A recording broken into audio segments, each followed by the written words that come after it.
বিহারে এক কিষানগঞ্জ জেলাতে একটা জালসা করেছি ভাই রোজাতে।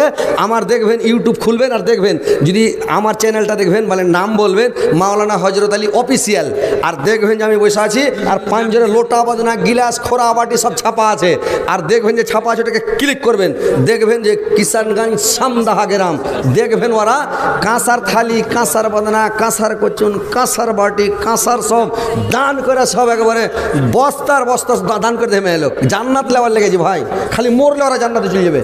তো তোমরা ওইরকম কানের লাখের সব খুলে দিয়ে দাও, কাঁসার থালি টালি, কাঁসার বাটি, কাঁসার গিলাস, কাঁসার কচুন, পানি তো কেউ খায় না, ঘরে বিনা কামে পড়ে আছে, দান করে দাও। জান্নাত লেওয়ার মন থাকলে একটু লিয়ে এসো দিয়ে দাও, আর কানের টানে লাখের টাকের পায়ের পাতাটা খুলে দিলে একটু দিয়ে দাও, ফাটাফাট দাও। ইনশাল্লাহ আল্লাহ জান্নাত দিয়ে দোয়া করে দেবো, একবারে জান্নাত দিবে, ইনশাল্লাহ জান্নাত দেবে, গ্যারেন্টি।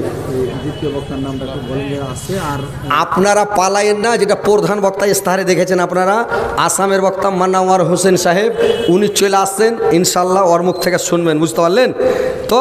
ইনশাল্লাহ শুনে যাবেন, পালাপালি করিয়েন না, আপনারা বসে থাকেন ভাই।